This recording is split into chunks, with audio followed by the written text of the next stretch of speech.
Good morning. Good morning. Hope everybody's well today. I'm going to call this meeting to order.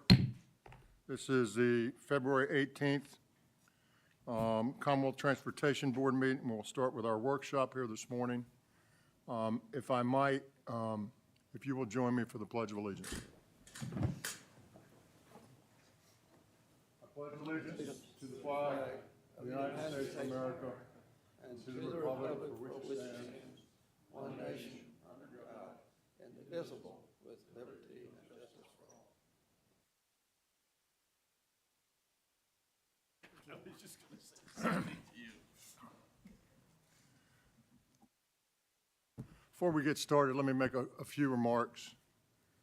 First, you see Commissioner Britch is not up here. He's in a weather call right now, briefing the governor and others throughout the Commonwealth leadership on sort of where we are with weather today. I'm going to have to leave here at about 20 minutes from now to join the governor for a short piece of time, and then I'll be back. And in that, my absence, Vice Chair Kasperwitz will assume the chair's role and run the meeting.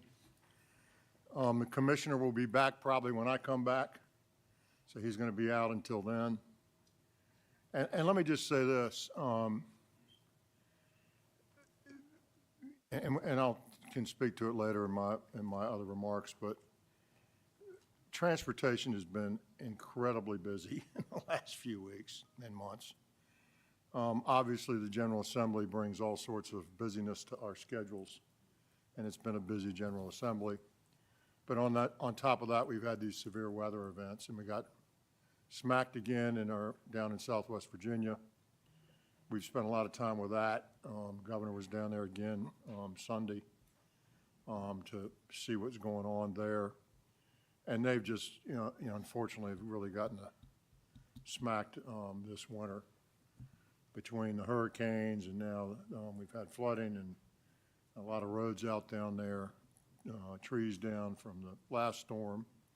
We're getting ready to get whacked again in Virginia, which is why we're so focused on that.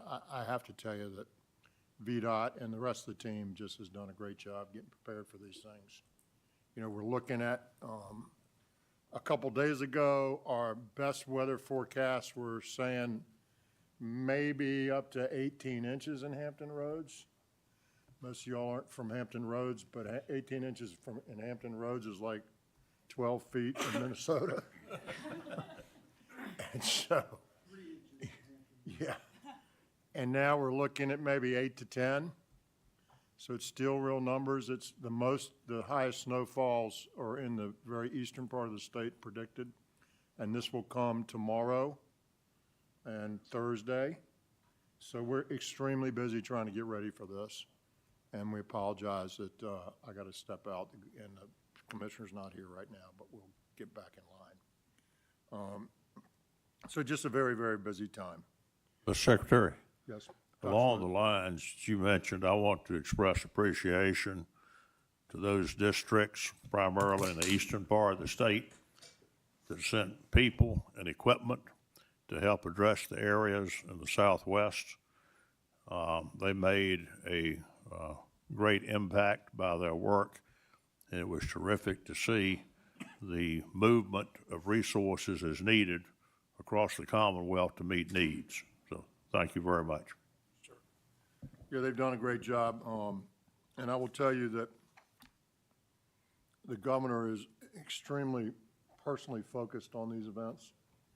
And he, really gets in deep and makes sure we're doing everything that we can do to, one, prepare, and then two, to react after we've done the preparation. And so it's just, unfortunately, we have to do this. We started, as you remember, this way on our first week after the previous problem with snow on 95. And so it seems like we're starting and ending in the same way. But in any case, thank you, sir. And the commissioner and his team do a great job moving around resources. And it's not just us.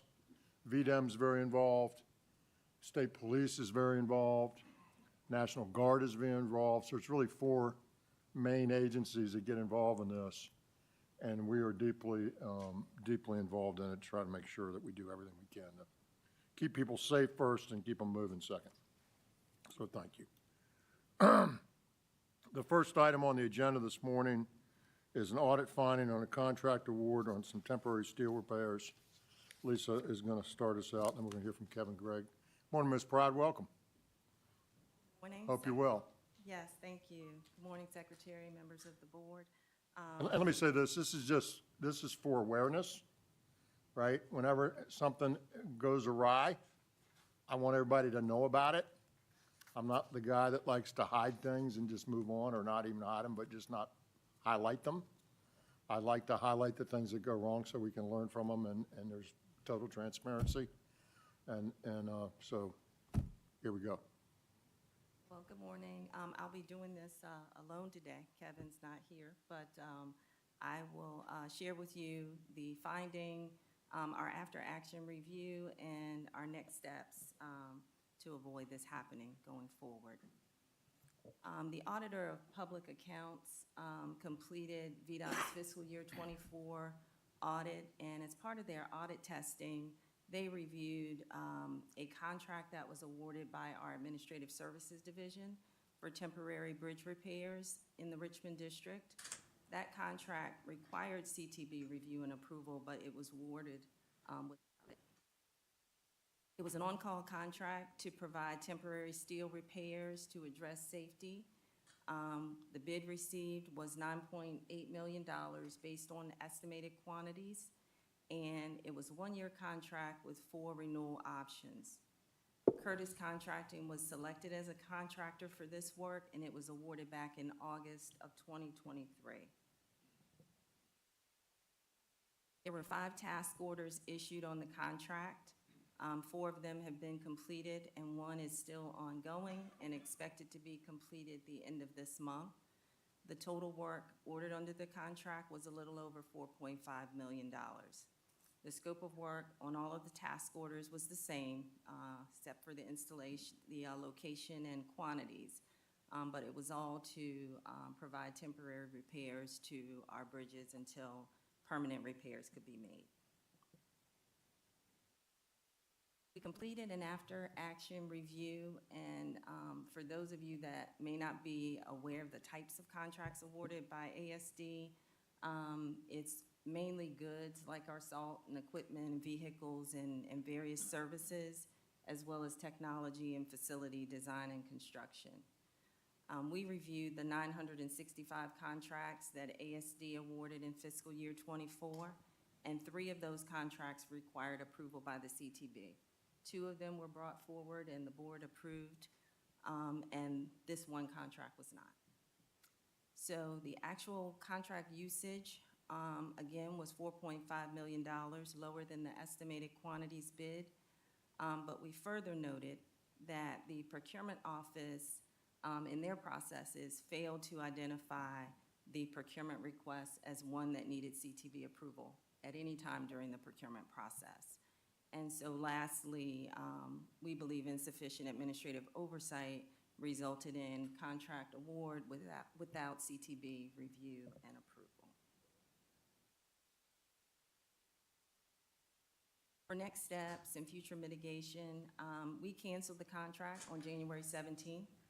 The final open task order, as I mentioned, will be completed by the end of this month. The Richmond District is working on identifying current needs for a new contract that will be advertised, and responsive bids will be brought to the CTB for review and approval as appropriate. In our administrative services procurement offices, we've also looked at process improvements to avoid this happening going forward. The main one being a new database field that we've added to our procurement request tracking system that will flag requests with estimates greater than $5 million.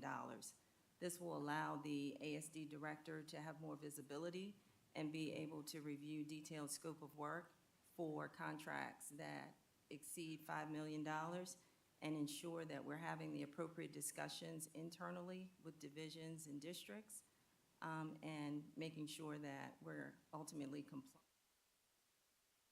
for CTB review and approval. And I'll just close by saying, just candidly, this was a pretty plain and simple, and are putting process measures in place to avoid having the same mistake in the future. So I answer any questions. Thank you, Ms. Barrett. Anyone have any questions? Okay, so bottom line is we made an error. We fixed our error and we toughened up the system a bit, make sure it doesn't happen again. But nothing nefarious here, just lots of moving parts, and sometimes we trip. So thank you, Lisa, appreciate it very much.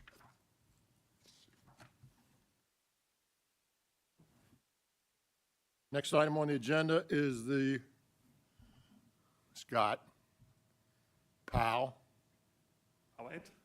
Powhite. You know, there's always a great debate in Richmond on how you pronounce it. Is it Powhite? Is it Powhite? Is it Powhite? I always sort of default to the Powhatan kind of thing and call it Powhite. Scott, you're the expert. Sorry about that. But Welcome. Appreciate that. So good morning. I'm here today to provide an update on the Environmental Impact Statement, or EIS, that VDOT is preparing on behalf of Chesterfield County for the Powhite Parkway project. Today's presentation is one in a series of presentations for this project designed to prepare you all and provide information to make a location decision. Per the code reference on the slide, your location decision will represent the preferred alternative, which will be documented in the Environmental Impact Statement. The focus of today's presentation is on the range of alternatives being considered and advanced through the Environmental Impact Statement. But before we get there, a little background and refresh for all of us. Through the National Environmental Policy Act, or NEPA, the county is considering extending Powhite Parkway from Woolridge Road to Hall Street Road. The blue oval on this slide represents the general study area that we are gathering information and considering alternative alignments. It also highlights a few of the other transportation and non-transportation projects that we are informed by as we move through this process. Public involvement is a key piece of an environmental impact statement. In late 2023, early 24, VDOT hosted a virtual study introduction. This was an online opportunity advertised in local newspapers, the project website, and through emails and other mailings. Gave the public an opportunity to review materials, introducing them to the EIS and the project, and invited comment and question to inform the scope of the EIS. In the fall of 2024, we held an in-person meeting near the project area to introduce the range of alternatives that we'll walk through later today. That was coupled with an online opportunity for folks who couldn't make the meeting to review the materials online and provide comment to inform the range of alternatives. Along with public involvement, agency input is crucial to an environmental impact statement. Since October of 2023, we've been working with the U.S. Army Corps of Engineers, Federal Highway Administration, the EPA, the Virginia Department of Environmental Quality, Chesterfield County, and a collection of other federal and state agencies through monthly meetings to move through the major milestones of the environmental impact statement. One is the purpose and need, which we discussed at the last briefing here. I bring it before you on this presentation as it serves as the primary criteria in the alternative screening process. The two bullets at the bottom, relieve congestion and improve regional connectivity, are the primary criteria used to evaluate the alternatives. We'll get to in a minute. Before we can screen alternatives, we need to come up with an array of options and present those to the public and the agencies. This slide illustrates the 7 build options that were considered, discussed with the agencies, and presented to the public. Options 1A and 1B to the left or the west are new alignment options. The remainder focus on extending or widening existing roadways. In addition to those 7 options, we also considered a no-build alternative, which is required for the environmental impact statement, as well as a transportation system management, transportation demand management, or TSM-TDM option, and a transit-only option. This slide lists those options, notes whether or not they meet the purpose and need, and whether or not they were retained for detailed analysis in the EIS. They aren't always a one-to-one. For example, the no-build alternative does not meet the purpose and need, but is required to be retained. The TSM, TDM, and transit options were found to not meet the purpose and need as standalone alternatives, but that does not preclude them from being added to a preferred alternative or advanced as independent projects. Along with the screening, we take into account what we hear from the public and the agencies with regards to this range of alternatives. Primary concerns focus on private property and community impacts. Also concerned about impacts to properties that are significant to this region, including Horner Park and the Swift Creek Berry Farm. Also a focus on natural resources like wetlands and the Swift Creek Reservoir. And finally, existing and future traffic conditions. So with all that in mind, this slide lists the alternatives that are being retained and advanced through the EIS process. They include the no-bill alternative, 2 new alternatives on new alignment, labeled 1A and 1B, and 3 alternatives that expand or extend existing roadways, including Otterdale and Duval for alternative 2B, Woolridge Road for alternative 3B, and Route 288 and Hull Street Road for alternative 4. Slide is similar to the first, showing the alternatives that are advancing through. You will note that alternatives 2A and 3A are not on this map. While they met the purpose and need, we are not required to compare alternatives in an environmental impact statement that are deemed too similar. So VDOT and agencies involved found that 2A and 2B were quite similar, as well as 3A and 3B. So the agencies agreed that 2A and 3A need not be retained. Moving forward, we're scheduled to host a public hearing and comment period this spring that would inform an action by this board to identify a preferred alternative. We'd come back to you late summer for that action, and if we hit those marks, we'd be able to release the draft environmental impact statement for public hearing and 45-day public comment period late this year. As always, that schedule is subject to change as the NEPA process advances. That concludes my presentation for this project. Thank you for your time. Welcome any questions you might have. Questions? Gentlemen, you all have questions? Anybody have any questions? Ms. Lawson? Thank you. Okay. All right, hearing none, thank you. Appreciate it very much. You know, Chesterfield's continues to be a place with lots going on, and they've got opportunity there to make their traffic better, but also to keep that growth moving. So it's exciting. The next item on the agenda is the Nimmo Parkway project. Mr. Smizik remains. Thank you, sir. How are you? This presentation is similar in content to the first, so I'll move through it a little more quickly. But this is an update on the environmental impact statement that VDOT is preparing on behalf of the City of Virginia Beach for their Nimmo Parkway Phase 7B project. This presentation is also focused on the range of alternatives to provide you information to make a location decision later this year.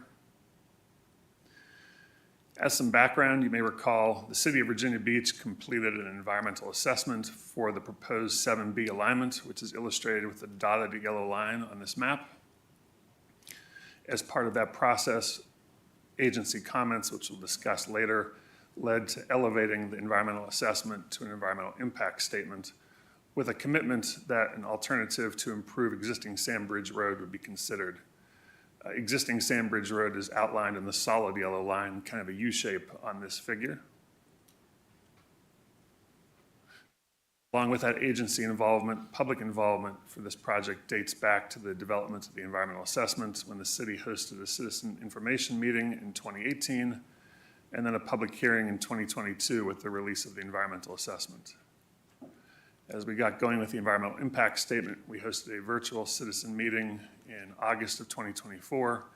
This included a live question and answer session with the project manager, all of which was recorded and presented for a 30-day public comment period to inform the scope of the environmental impact statement.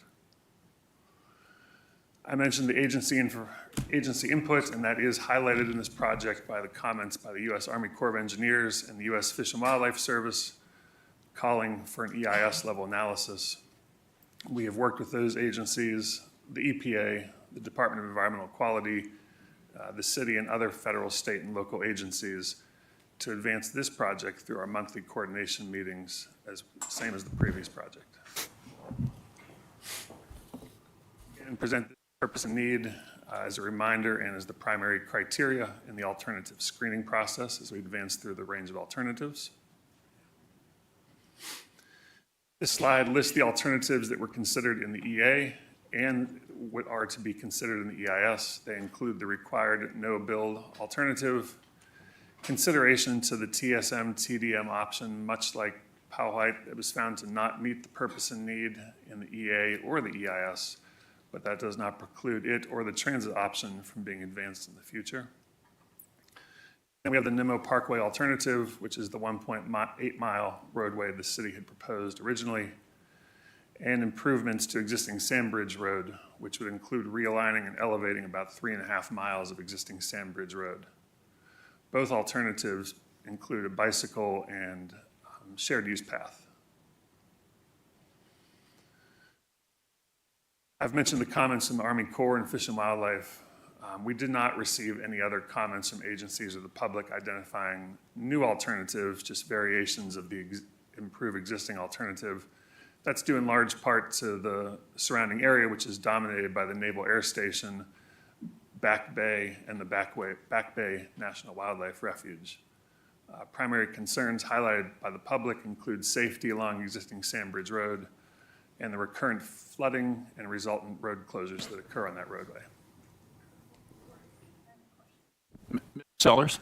Before you leave that slide, have you addressed this with our congressional delegation at all about, and you brought this up when we were down there at Hampton Roads for the governor's conference, and I went and drove over there and went on to Dam Neck, and you know, it's not a very populated area, and so have you met with the congressional delegation to ask them why maybe they can't give up some sort of land or some way to get through there so that there could be an alternative?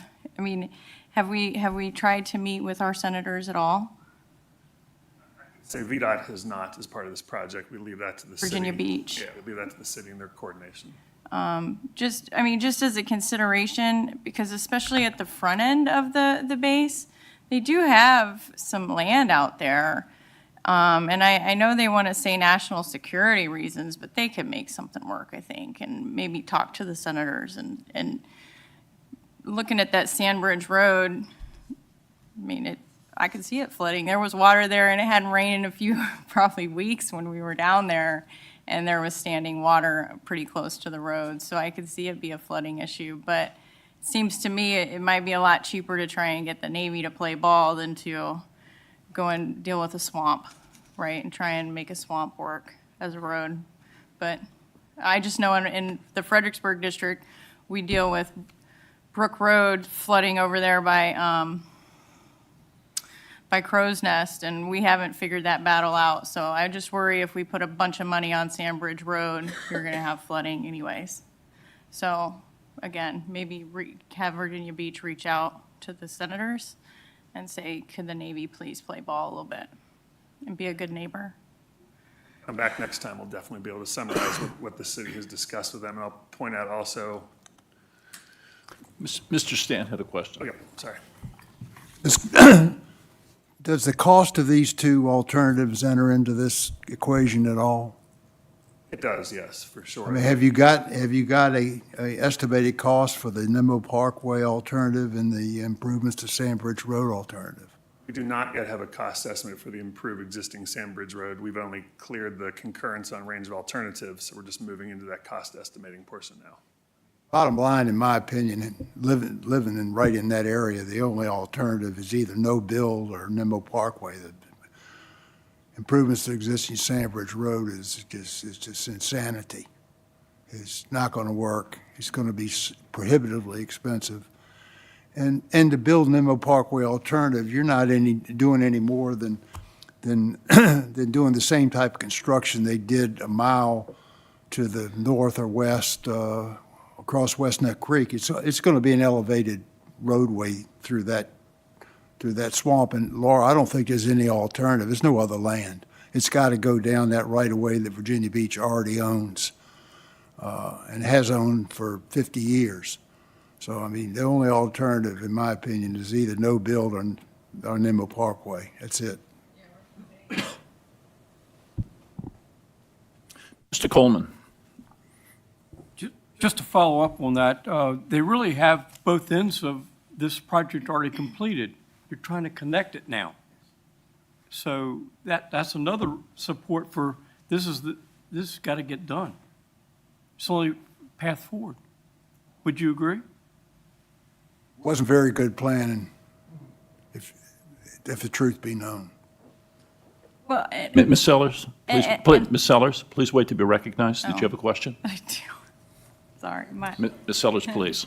And I think that's why driving down there and seeing how Sandbridge has developed, and looking at Dam Neck, and it's time to bring in that congressional delegation and say, there has to be some discussion of how the Navy just cut off that access. Everything developed, and, you know, they're supposed to be good neighbors. That's the whole point. And so this access, and you can't just build out Sandbridge Road. That's not. And I'm not from there, but I'm going to tell you, we fight it every day. We got a beaver there on Brook Road that just gives VDOT, you know, a whole lot of grief. I got some solutions for it, but apparently that's not how you deal with it. You know, and you got a swamp there at Sandbridge Road, so you guys are going to be dealing with that. And then, so Virginia Beach should probably bring in their congressional delegation and talk about how you got a whole ton of homes down there, and the Navy saying, well, we want to keep this destination of beachfront property is just not going to be good enough. And maybe it's time to bring your senators in and say, dear senators, we need some help. Mr. Coleman. I think all those are good points, if it would have been done 10 years ago. But I don't think that with SEAL Team 6 and the climate in the world right now, there's going to be much appetite for any kind of leeway of getting through that base to get to Sandbridge. I mean, they just aren't or welcome that traffic flow that comes through there. So that's my, and again, they've got each end built. They're missing that centerpiece that this addresses. Ms. Sellers. Their new facility isn't being built there according to what was approved. You go back to the, Well, we can talk about that another time, but they have a whole other facility going in somewhere else. Because I looked that up too to see if there was some money that maybe the Navy could put towards it. And they do have some money going to some facility, but it's not in Dam Neck. It's somewhere else in Virginia Beach that I had to look up. I was trying to find you guys money for this project in the NDAA, but it's in a different part of Virginia Beach. So they're building a facility for them, but it's not here on this annex, so. It's at Little Creek. I hear ya, but no, they want to save that because it's beautiful, pristine oceanfront property. I would want to save it too, but that's not a reason to save your base.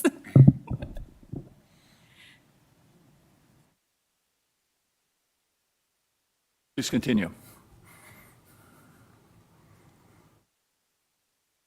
Based on the screening against the preferred, or against the purpose of need, and public and agency comment, we're left with 3 alternatives to be considered in the environmental impact statement. The required no build, the construction of the Nimmo Parkway alternative, which is about approximately 1.8 miles long. I mentioned before, it includes bike lanes and a shared use path and would be built at an elevation with bridging to avoid future flooding. And improvements to existing Sandbridge Road, approximately 3.5 miles long, same shared use path and bike lane. And as we've discussed and mentioned, there would be some required realignment and elevation to avoid flooding and to avoid cutting off private property access that already exists along that roadway. graphic just summarizing the two build alternatives that will be advanced through the EIS. Moving forward, we plan on holding a public hearing and comment period this spring to inform this board's identification of the preferred alternative. We'd come back again this spring to brief you on the results of that and seek an action on a preferred. And if we hit those marks, the draft environmental impact statement could be released as early as fall of 2025. As always, the schedule is subject to change. Concludes my presentation. Thank you all for your time and welcome any questions you might have. Other questions? Scott, thank you. Good presentation. Next up is Mr. Todd.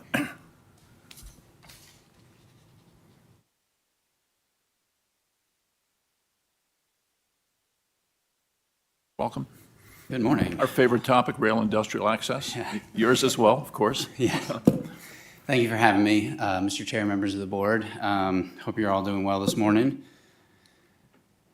So the DeLong Company applied for $750,000 of rail industrial access funding. My hope is that this presentation will show that the project links to past improvements to rail in and around the port. The project details show the greater site development as well as the rail construction. The project scores well in multiple categories and therefore has our recommendation.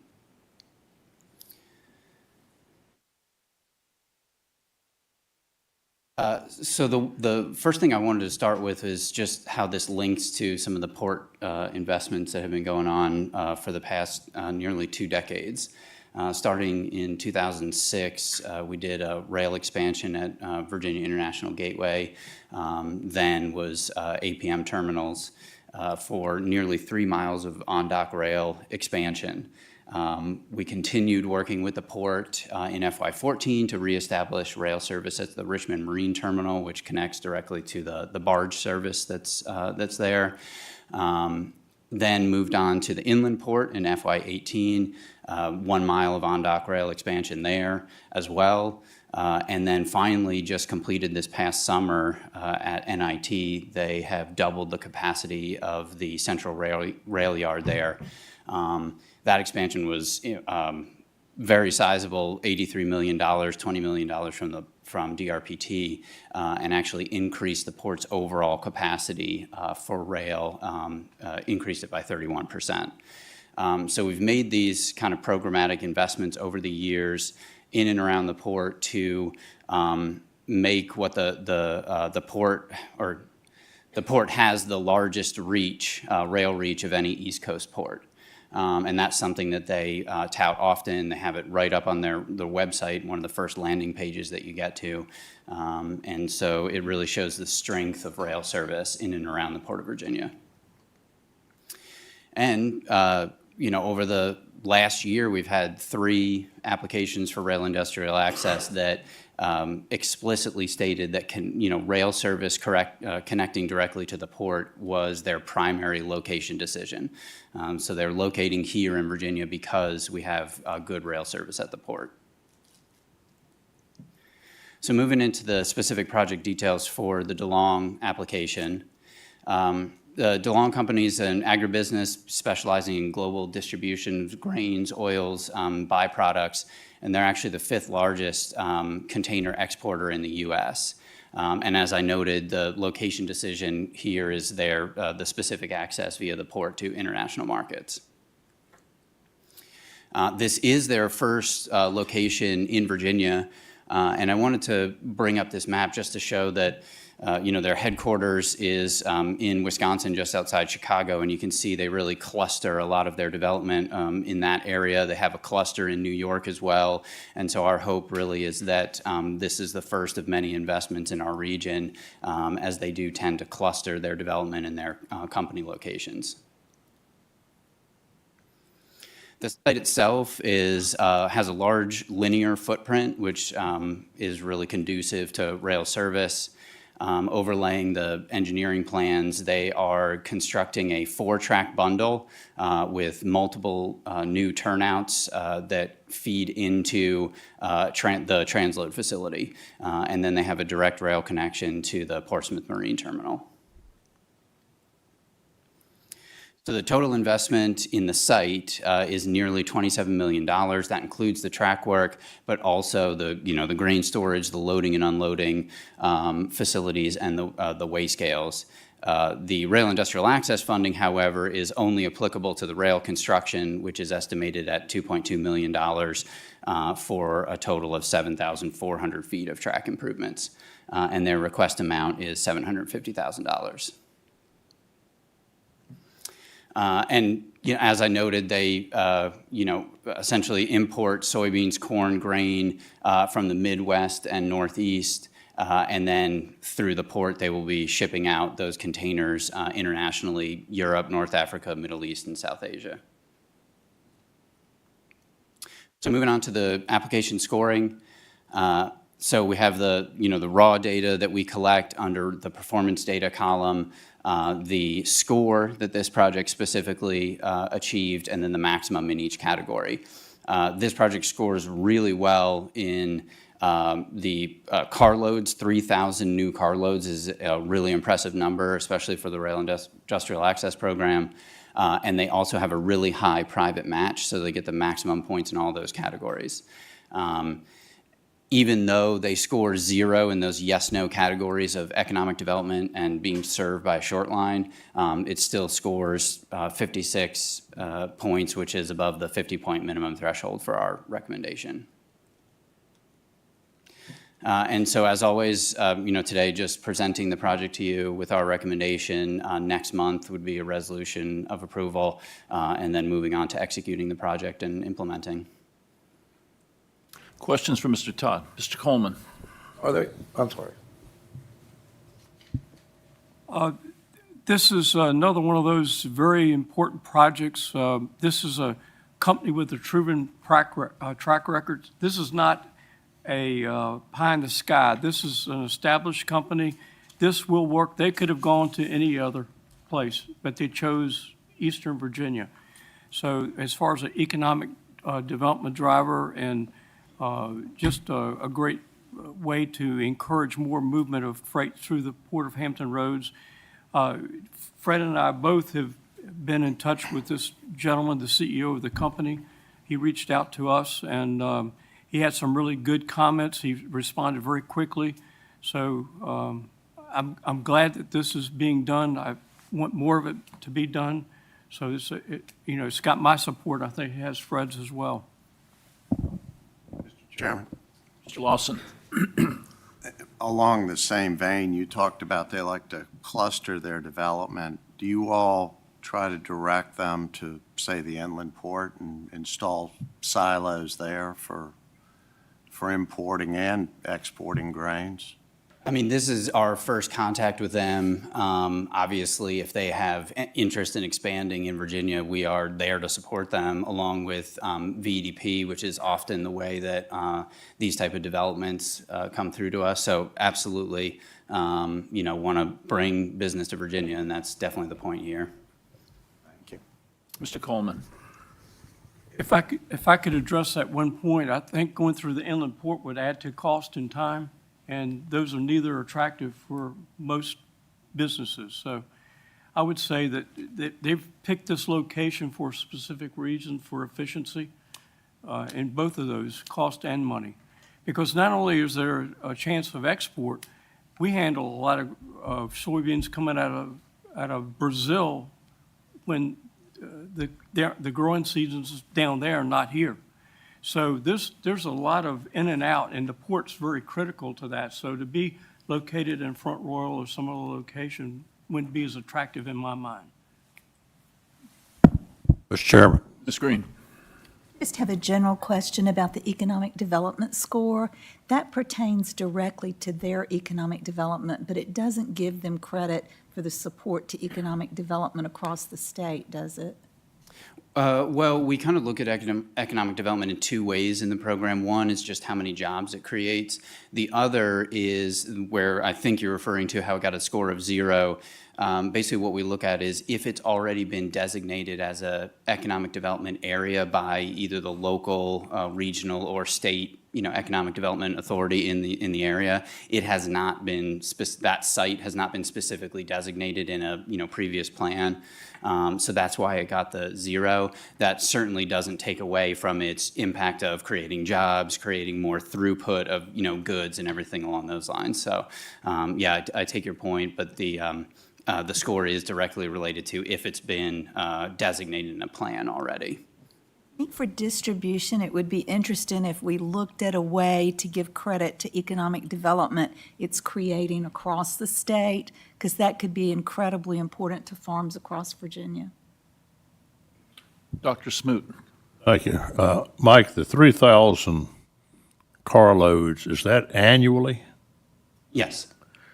So is it right to believe that this is probably the largest number of carloads annually of any project we have funded, assuming we fund it? Not the literal largest, but it is one of the largest. Actually, if I can get back to it,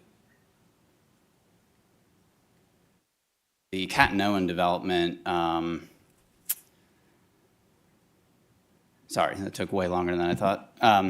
The Catanoan development, the Norfolk terminals, actually also has 3,000 as well. Those were both fairly unprecedented numbers and the highest that we've seen. So yeah, and those are both serving directly through the port. Well, thank you, because this gets a lot of traffic off the road. Actually, Mike, a question in that regard. This is new business, I'm assuming. This wouldn't be coming to the port otherwise. So is this really truck replacement? Most applications we're looking at a comparison of the trucks that we're taking off the road. But I would assume in this case, the only way these commodities are moving east is over rail. Yeah. And the question is not truck replacement, but what other port it might go to if we don't secure this for our port. Right, yeah, as a new site, there is an existing truck traffic coming and going from that site. That's correct, yes. But we do, to your point, get the economic activity, the economic development without the impact to the roadway. Other questions for Mr. Todd? Mike, before we end this topic, could you kind of bring us up to date on the applications that we've currently considered or have considered from a dollar perspective versus the amount of money that we have to spend on this program? I guess undersubscribed, oversubscribed, where we stand in that. Oh, yeah, we did actually provide in the last, after the last board meeting, I don't have the number specifically in front of me, top of my head. Just roughly to give us, again, give us a sense of. It's so we share this fund with the Economic Development Access Program at VDOT. It receives $5.5 million a year. We typically fund around $3 million of that. So undersubscribed. Yes. I guess just for the board's sake and from a perspective of encouraging things out in the districts and around the Commonwealth, we've got more money to spend to bring more rail or get more trucks off the road.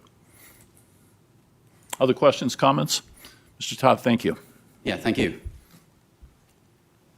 Next up, Ms. Pryor. Smart scale proposed project cancellations. Good morning, members of the board, Mr. Good morning. Chairman. I have two proposed smart scale cancellations. Both are in Northern Virginia. I'll run through them fairly quickly. The first project is in Columbia Pike Smart Corridor in Northern Virginia. Just as a reminder to the board, once a project is selected through either the district grant program or the high priority program, only the board can cancel the project. The Columbia Pike Smart Corridor project was submitted by Arlington County in round 2 of Smart Scale, so that would have been the fiscal year 2018 timeframe. The original cost of the project was just shy of $1.1 million, which represented the Smart Scale request as well. It was fully funded with district grant funds at the time. The original scope included a new retail commuter store, new bike sharing stations, real-time transit information, as well as a number of new bicycle parking locations. And the benefits associated with the project were due primarily to land use. This is just a snapshot of the details related to the project within its cohort. $1.1 million total cost, $1.1 million funded through the district grant program. It got a score of 217.4, and it ranked number 1 in the district for that cohort. To date, nothing has been spent. Arlington County last month requested cancellation of the project. The information system components and the bike components of the project were accomplished as part of other county projects. And the county is currently reviewing how its commuter stores are rolled out and considering changing some technology. And so they have requested cancellation of the project. I'll be bringing back to you that action item in March for your approval. All of the funding currently allocated to the project will be transferred back to the Northern Virginia District Grant balance entry. And I'd be happy to answer any questions.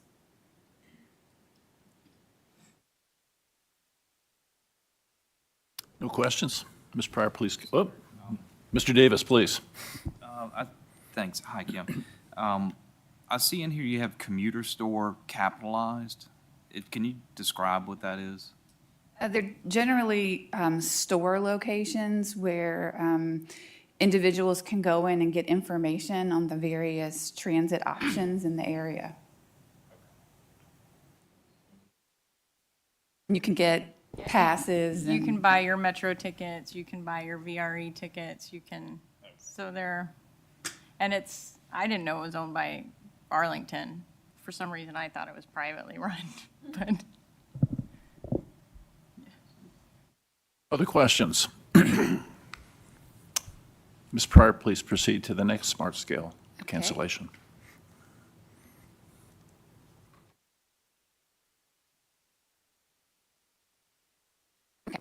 The next project is the Rosslyn-Ballston Corridor Multimodal Connections Project, again in Northern Virginia. This project was submitted by Arlington County in round 2, again, fiscal year 2018 timeframe. The total cost of the project was $5.6 million. It was fully funded with district grant funds at the time. The scope of work included the purchase of 6 new transit buses, as well as protected bike lanes for a portion of the corridor. The benefits were due primarily to land use, environmental, and congestion. This is just a snapshot of where the project fell within the cohort. Again, total cost of 5.7, fully funded with district grant funds. It scored 44.8 and ranked 4 out of 21, and there have been no expenditures on the project to date. Again, Arlington County requested cancellation of this project back in January. The scope of work was completed as part of other transportation projects in the corridor by the county. And WMATA is providing the best service that addresses the service expansion needs originally envisioned in the application. I will also be bringing a proposed resolution to cancel this project to you in March. And again, all of these funds will be transferred back to the Northern Virginia District Grant balance entry. I'd be happy to answer any questions. Mr. Chairman, Ms. Sellers? what year did the I-66 Hot Lane project, this was before or after that? When they did the whole, and I'm getting to that because this seems like this project and the previous one may have been put in before the I-66 or, you know, that inside the Beltway project, the commuter benefits and all these grant programs were made for that Northern Virginia corridor. And so maybe that's why we're seeing Arlington say we don't need this money anymore because they have a different funding stream. Right, so a 2018 application, a fiscal year 2018 application would probably have been developed and submitted in calendar year 2016. And so, yes, a lot happens in that timeframe. It also suggests that Arlington aggressively pursues these initiatives through other projects, and sometimes they are incorporated or included in other projects, eliminating the need for the smart scale projects. So I think their good stewardship of the funds, you know, allows us to return this money to other active uses within the district. Mr. Griffin, any comments? I know you've been briefed on these. I have no comments, thank you. Okay. Other questions from Ms. Pryor? I do have one question, however. So I'm still trying to get my head around the smart scale scoring, as you know. So the first project scored like 217 and the second one like 44. So that's almost a five-fold difference. What caused such a great disparity between the two projects? I know you said primarily land use, but land use was in both of them. Sure, it is based on the benefits associated with each project. And of course, everything is relative in smart scale, so they're ranked according to the highest benefit for that factor area, and then the scores are calculated statewide. So the actual numerical value of the score means less than where it falls relatively speaking in the whole cohort. And cost is also a factor. The lower the cost, the higher the score, and the second project was about 5 times more costly than the first project, so. Other questions or comments? Ms. Pryor, thank you. Thank you. So the secretary has asked me to hold the meeting at this point for his return for the director's items. So I'm going to call an indefinite break, but please don't stray too far, because when he returns, we're going to want to reconvene. Thank you.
Back in order.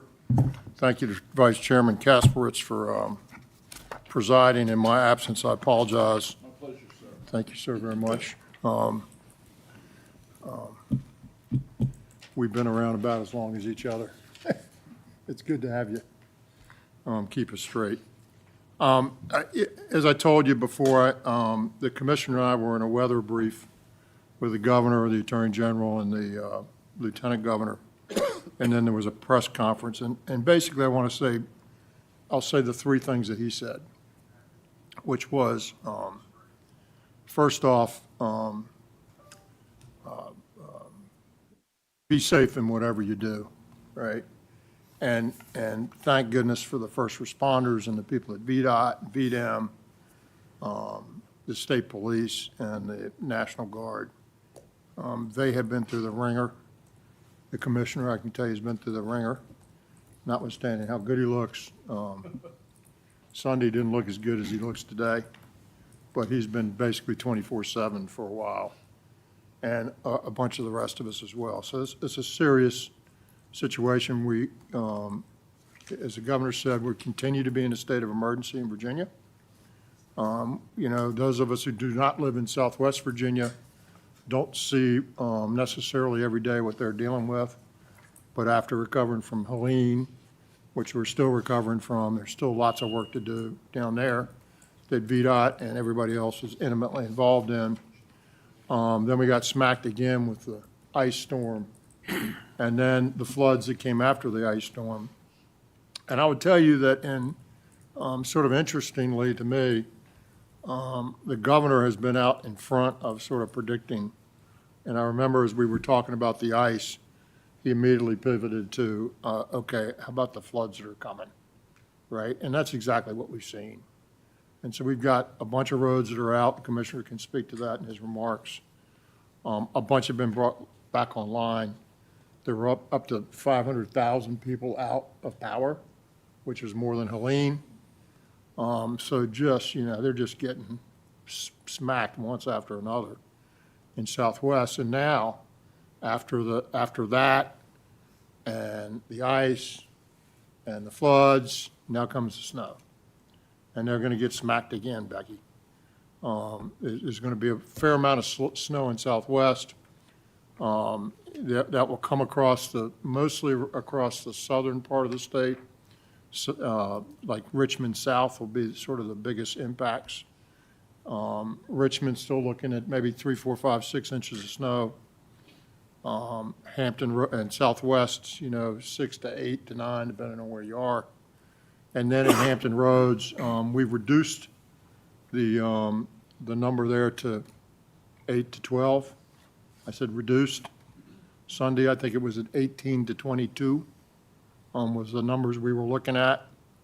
And we don't try to be, you know, extreme in our forecasters nor us are extreme. They're conservative, but not extreme. And so, you know, it's just been an all hands on deck thing with lots of people and lots of equipment.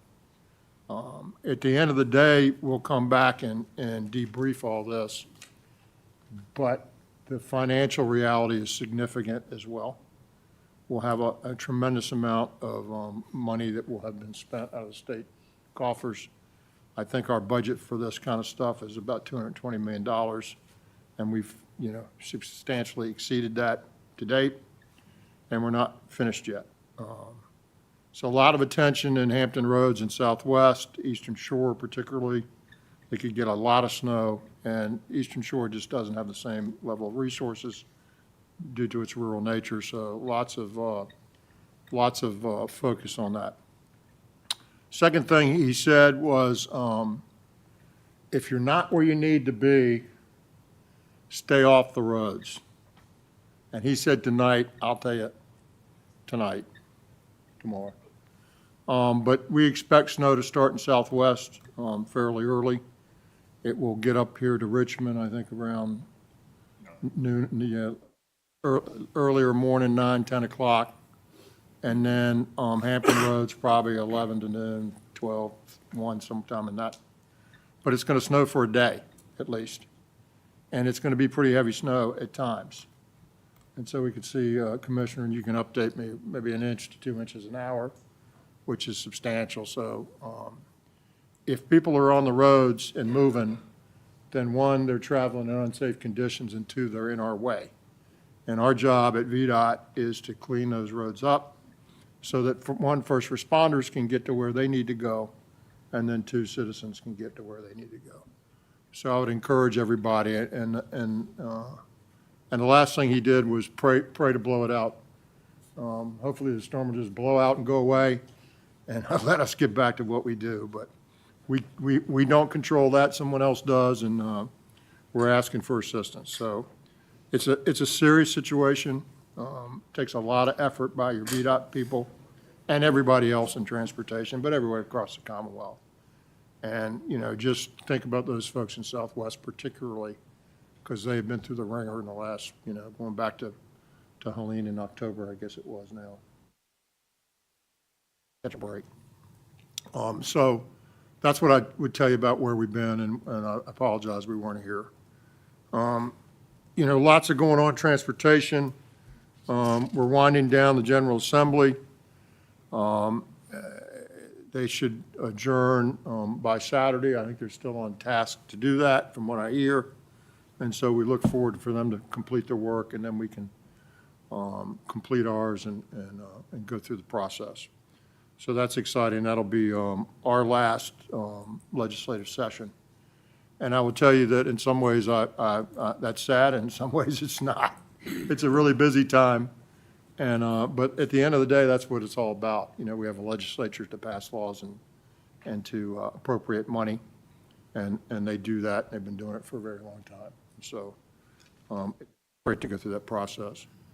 I will tell you that since our last meeting, we've had the tragedy as well up in Northern Virginia with the American Airlines. I was up there that night.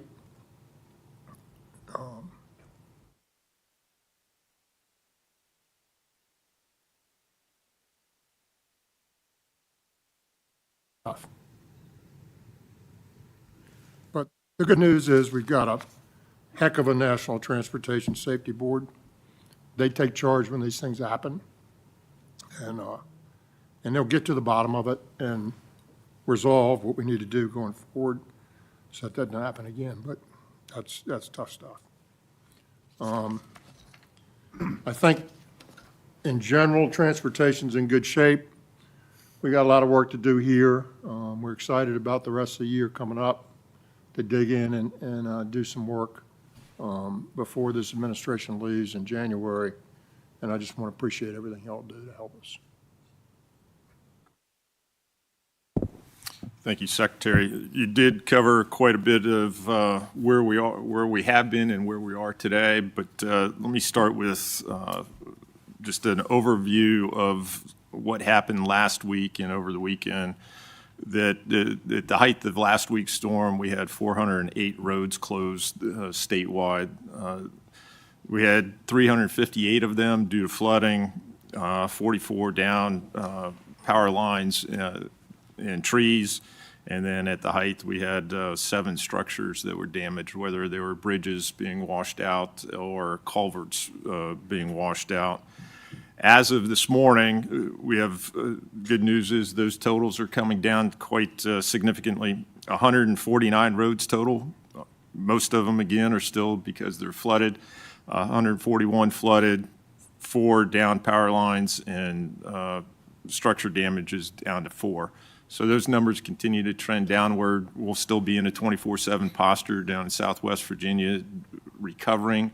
But as that snow settles in overnight, we will pivot those operations from fixing washouts and bridge repairs and culverts back to snowplow operations to be able to restore the roadways and then pivot back. Those crews are 24/7, and I'd say by and large, we started 2025 with major snowstorms, and it feels like there's been one every 3 or 4 days. So our crews really have not had a break in about 45 days. And I've got to hand it to the men and women of the department, as well as our contractors, to be able to continue to operate as well as what they have back to back to back with the storms. As the Secretary said, we are still doing the cost accounting. I would anticipate that hopefully this might be the last one. I know I shouldn't say that, but I did. If we can get through this winter and not have anything else by the middle of March, we should have a better cost accounting of where we are. At the latest, it would be April. So there's more to come on that front, and certainly what those impacts are going to be. But as we head into this storm, we're as you've seen, we develop a plan and work the plan and are successful with the plan. Part of this one is that we're going to see a little bit of a different dynamic. Hampton Roads in Southside Virginia is going to see a lot more snow than what they've typically have had. And at least with the forecast, Northern Virginia will be greatly spared, traced to no more than 3 inches, at least in the forecast, which is a good thing when we look at the mobilization levels. That is, we're the highest. We have more than 3,000 pieces of equipment moving in Northern Virginia alone when we're at full mobilization. So this will be a good shift in allowing those crews to work. But having said that, we are anticipating upwards of 12 inches or planning for up to 12 inches in the Hampton Roads district, and that district is typically not as prepared as what we have in Northern Virginia. So we're shifting resources out of Northern Virginia. We have 15 trucks coming, or snowplow trucks coming, being dedicated to the Fredericksburg district, 30 trucks from Northern Virginia to the Richmond district, and right now 95 trucks coming out of Northern Virginia to the Hampton Roads district. We've also secured an emergency contract that's going to provide some smaller vehicles, 60 vehicles, to the Hampton Roads district as well. We'll continue to reassess as the day goes on, but we are well prepared for the storm. The storm does come in as snow, which is good. So you've seen our pre-treating operations, should have seen them as you drove into Richmond last night or tonight. But all of our interstate and primaries will be pre-treated, and a number of our high-volume secondaries will also be pre-treated. We do anticipate 1 to 2 inches of snow an hour, and so this is a high-intensity storm that will be, as we get closer from Richmond east, we will see a wetter snow, a heavier snow, and so we'll have tree crews on standby throughout the Commonwealth, as well as pre-staged equipment, tow trucks, and other items to be able to help recover should crashes happen. As the Secretary said, I can't say this enough, that to those out there that are listening, please don't be on the roads during the storm. And if you absolutely have to, please give our snowplow operators the distance that they need to be able to do their job safely. They're there trying to clear the roads as soon as they can, and to be able to restore that road so that you can be on it as soon as possible. But when we're interacting with motor vehicles, passenger cars, and tractor trailers, it does become more difficult to do our job. So please let our crews do their jobs and not be there, but if you do have to be there, give us the safe distance that we need to be able to do our job safely. Mr. Secretary. Thank you. Let me just add a little bit of flavor. In Northern Virginia, as we talk about the money piece of this, and I'm only telling you this because at the end of the day, we won't need to deal with this at this board level. As I told you, we budget about $220 million a year for this kind of work. We're substantially in advance of that now. Some of this is going to depend on how we get reimbursed by FEMA. I think we're well positioned in that regard. We've done everything we need to do in terms of maximizing the reimbursement for Helene and other catastrophic stuff. But at the end of the day, in Northern Virginia, if you think about it like this, the commissioner mentioned the 3,000 pieces or so. When we're at mobilization 5, which is our high mobilization level, our highest, it's $1 million an hour that we spend.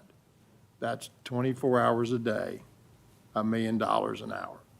And so you can see just in Northern Virginia that bill gets high in a hurry.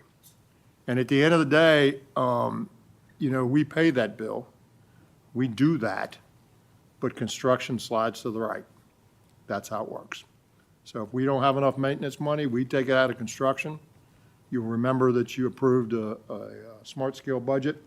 We're in that sixth round now. We worked hard on that number to get it as high as we could get it without making sure we didn't get ourselves in trouble when these kinds of things happen. And so we'll continue to have to do that and work on that as we go forward, but it's $1 million an hour. And I should also say, I started this foray in Richmond in 1980, 45 years ago, Scott, when I came up here to be an aide to a senator from Newport News. And about this time in 1980, we had our snowmageddon, and we got like 14 inches in Norfolk, and the town was shut down, including everybody that was at the Sunday matinee for the circus and could not go home. So they had like 8,000 people stranded in Scope, snowed in. Freddie was there. It was there. Were you there? And the circus was there. And the circus was there, and you couldn't leave. And it was my birthday. Happy birthday, Freddie. It's true. Yeah, and I was here, except I wasn't here. I was actually had gone away for the weekend and couldn't get back. We probably tarried a little longer than we might have had to, but I think we didn't get back till Tuesday night. And my boss was hoping I'd be back on Monday, but I was not. So 45 years ago, here we are again, and we're looking at that same kind of thing in Hampton Road. So as the commissioner said, we're prepared, we're ready to go.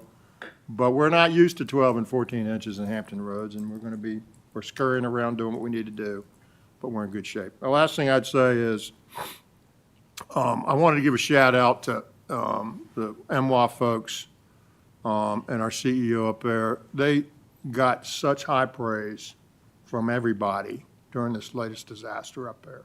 They ran a flawless operation in terms of running the airport. Now, it was not our job to run the rescue and recovery. The plane was in the Potomac. The Potomac is part of Washington, D.C., so they led that. But obviously, the airport's in Virginia and is part of our transportation infrastructure in Virginia. And so our folks at MWA just did an outstanding job. I can't tell you how much praise we got from both American and from the National Transportation Safety Board. So I want to recognize them and those folks up there, and we'll continue to work through that.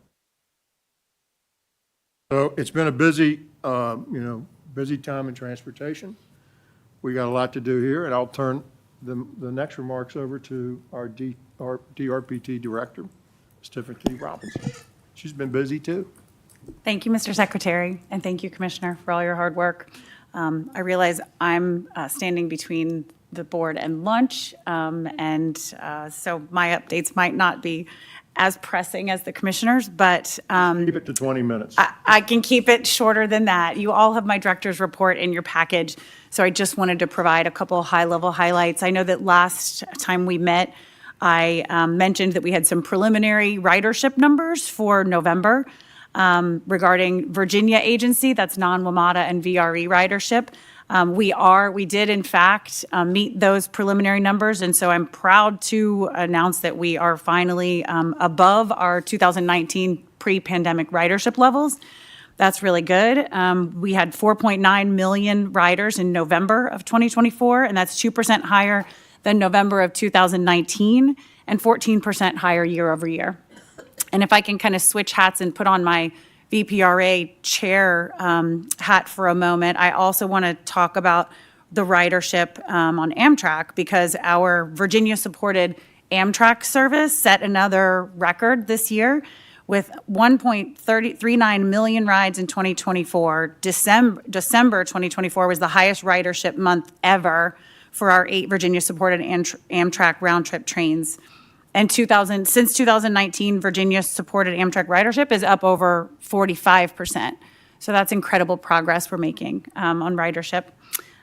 Second, quick update is I just wanted everyone to be aware that on January 10th, the Federal Railroad Administration announced that Virginia won 8 rail crossing elimination grants. We call those RCE grants. These projects are going to improve major railroad crossings, improving safety, reliability, and speed of rail service. And DRPT provided intense technical assistance and matching funds on 5 of those 8 awards. So those are all detailed in my report, but they are all in Chesapeake, Richmond, Suffolk, Henrico County, and Ashland. So congratulations, and we're proud of that work as well. And finally, I wanted to just mention that the board should all have received, in an email from Carol, the VPRA and VRE budgets over the past couple weeks. Those are required to be sent to the board by code by February 1st. The VRE budget has been approved by MBTC and PRTC, and it is simply an awareness for the board. The VPRA budget, typically you will receive a full presentation by the executive director at VPRA, and you will still receive that. I didn't want anyone to think that's not coming. You will have the opportunity to approve that budget.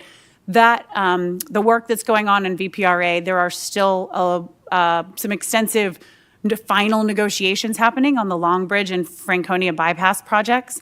So VPRA has opted to hold and come back in the spring and present to you the updates from the budget that you just received, as well as a full presentation, and give you the chance to answer questions on that budget later in the spring. That's all for me, Mr. Secretary. Thank you. Thank you. Are there any questions of any of us? Great. Hearing none, we are going to take a short recess for lunch. And I am recessing the meeting, and we'll be back in about 40 minutes.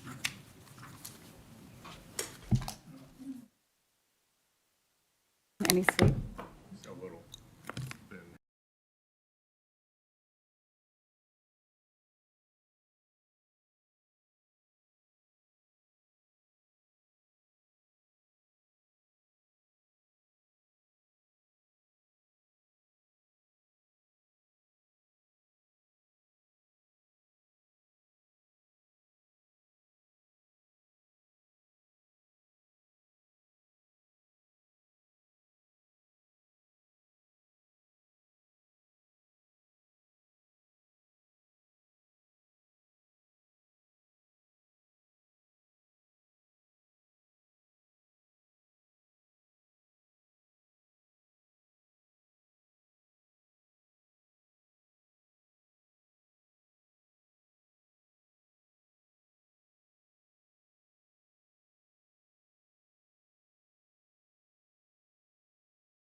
for a appointment.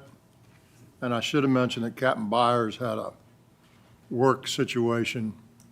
You know, he's still part of law enforcement. They wouldn't let him leave quite yet. And they had a bit of a, not a bit, they had a serious incident down in his neck of the woods yesterday, and he's still involved with that. And so send your thoughts and prayers to him as one of those first responders. And he'll hopefully get through that and be back with us. May be in later, but probably not. So keep him in your thoughts, please. With that, the first item on our agenda is a public comment session. Do we have any public comment? We have no public comment today. Anybody from the public feel compelled to come speak? We're certainly willing to hear you and look forward to it. All right, hearing none, I'll move to the approval of minutes. The minutes were distributed in your package. Are there any comments or questions? Mr. Lawson.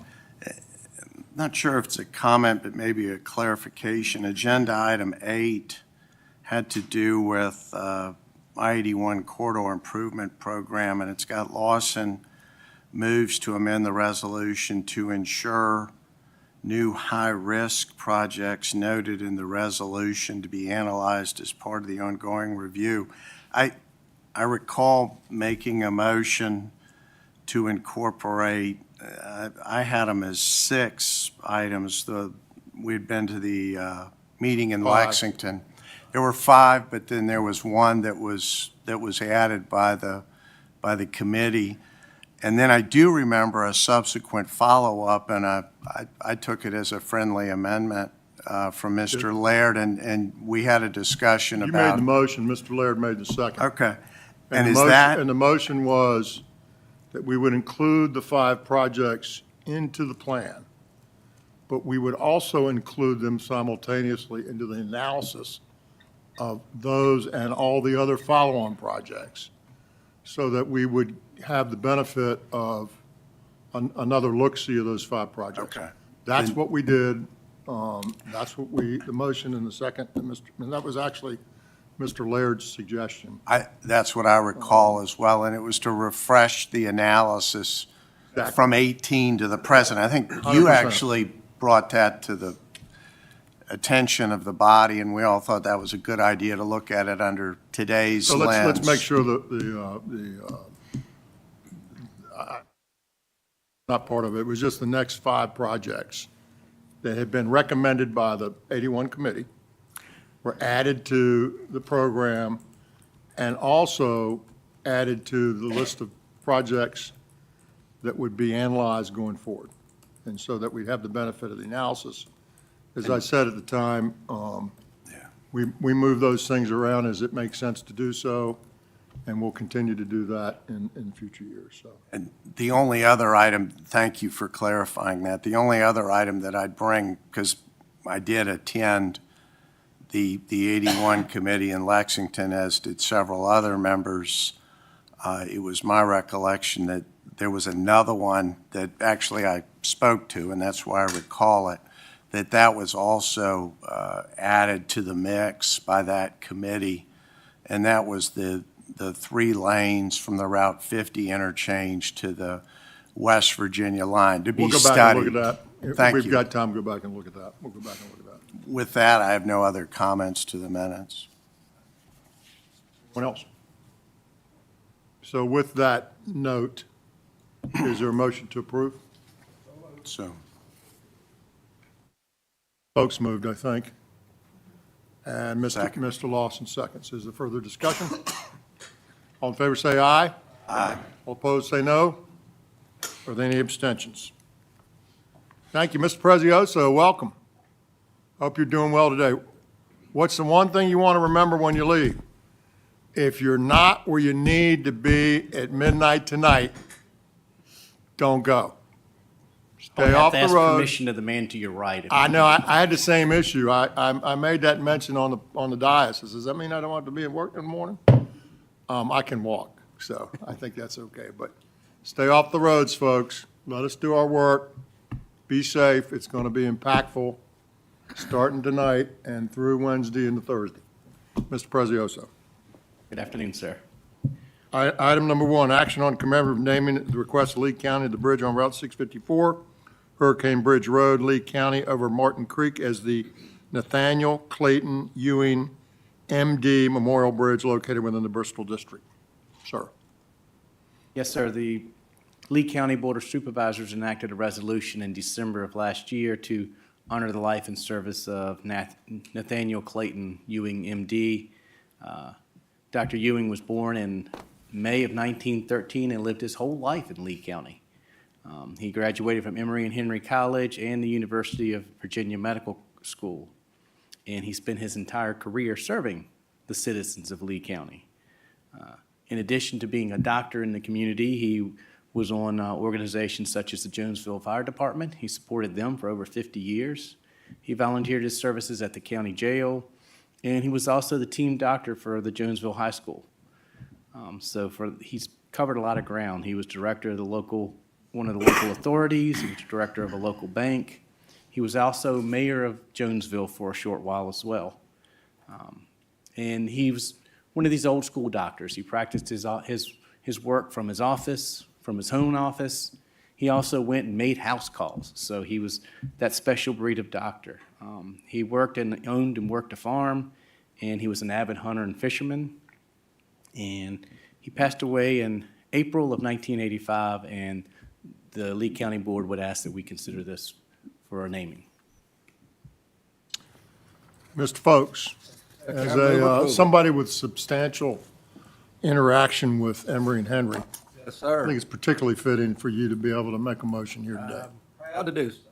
Also, it's worth noting that Ewing is also a community in Lee County, and so his roots were highly respected physician and a citizen of Lee County, as Robbie pointed out. Ms. Sellers seconds. Is there further discussion? If you will join me, if you're in the affirmative, we'll rise and show our support.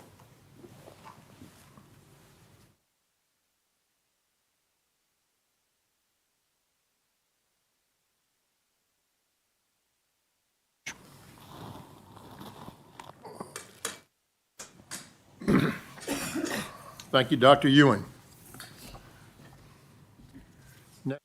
Next item is item number 2, action on commemorative naming at the request of the town of Clarksville of the section of U.S. Highway 58 Business, Virginia Avenue from the intersection of U.S. Highway 58 bypass at the western boundary of the town of Clarksville to the intersection of U.S. Highway 15 at the eastern side of the Phillips St. Julian Wilson Bridge as the police officer Harvey Glenn Lawson Jr., Unit 12, Memorial Highway, located within the Richmond District. Mr. Prezioso.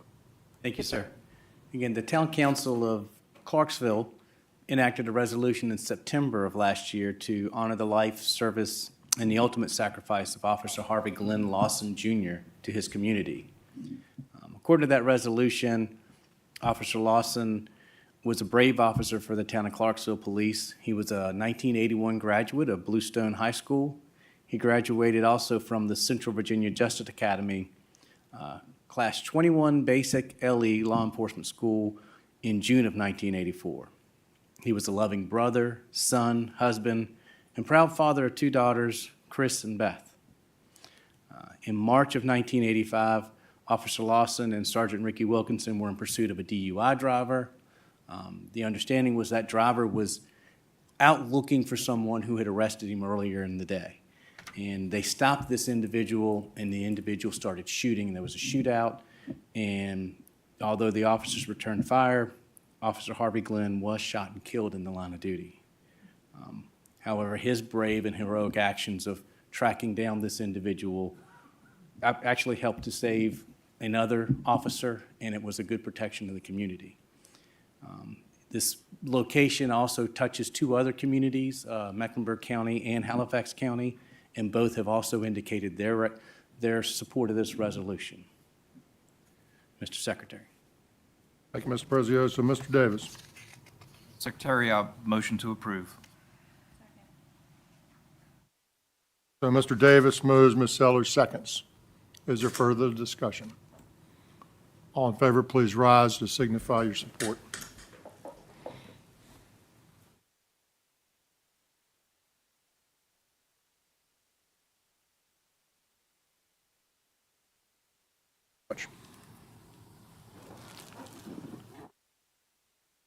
Thank you, Officer Lawson. Next item on the agenda is item number 3. Mr. Heltzel has joined us. It's the action on location approval for the Marina Way extension from Gordon Boulevard, Route 123 to Annapolis Way, located within the Northern Virginia District. Mr. Heltzel, thank you and welcome. Thank you, Mr. Secretary, members of the board. This project is part of the Prince William County North Woodbridge Small Area Plan. It also extends the Marina Way from the Gordon Boulevard intersection to its intersection with Annapolis Way. The project also provides for safe pedestrian accessibility and connectivity in the North Woodbridge area, some traffic congestion relief for the traffic demand on local roads and intersections, and provides access to local businesses, homes in the North Woodbridge area and is consistent with the existing and planned local development. The project does have federal funding, so we have secured from the Federal Highway Administration the approval of an environmental assessment document. A location hearing was held for the project in October, and it has been endorsed by the County Board of Supervisors. And I'm here to ask for favorable dispensation on the location. Ribbon? I move to approve it. Is there further discussion? Mr. Gribben moved, Ms. Sellers seconds. All in favor say aye. Aye. All opposed say no. Are there any abstentions? Thank you very much. Thank you, Mr. Secretary. Thank you, sir. Ms. Pryor, item number 4, action on revised FY 23 through 30, 6-year improvement program transfers December 6, 24 through January 10, 25. And before Ms. Pryor gets started, let me give you some introduction here. So,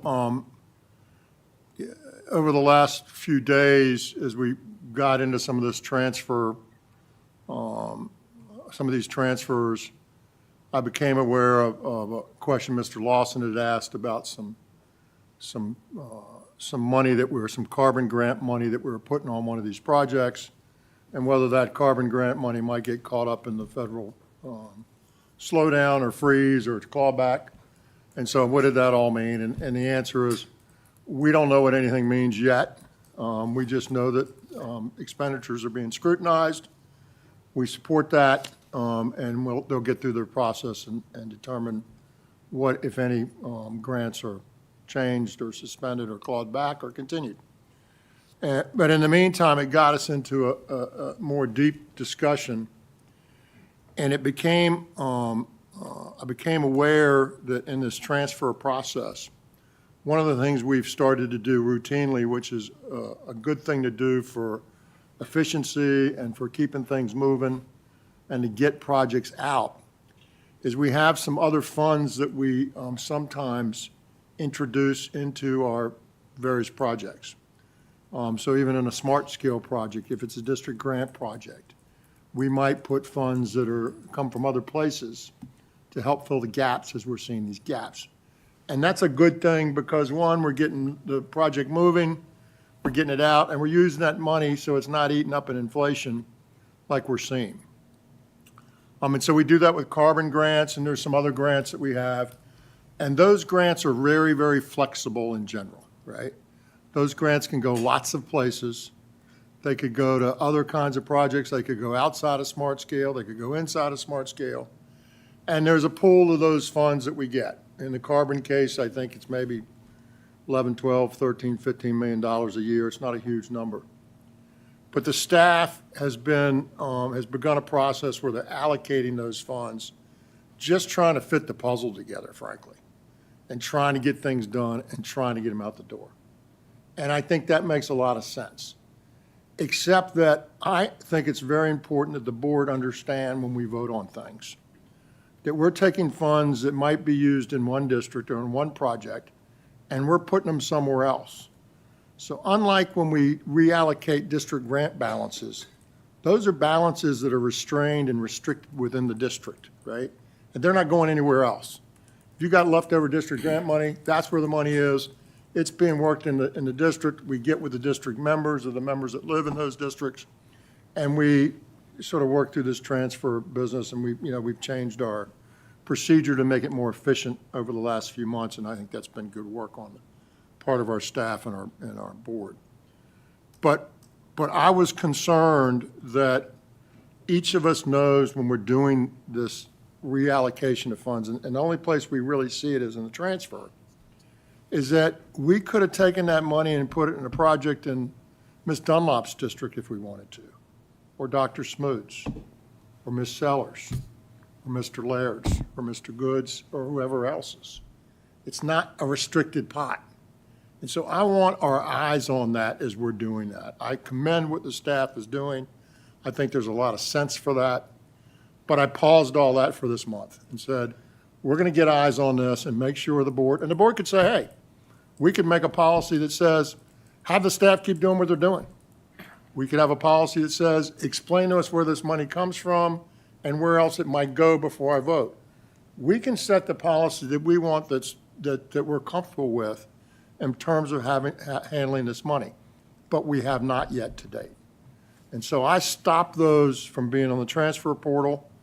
I've pledged to our staff that I intend to get this resolved by next month, because these are going to hold up projects if we hold up grants, but so much longer. Those things won't be able to progress. So I just want to dive into it a little bit more deeply, understand it, so we can come back and brief the board, and then the board can make decisions on how they'd like to proceed in terms of those approvals.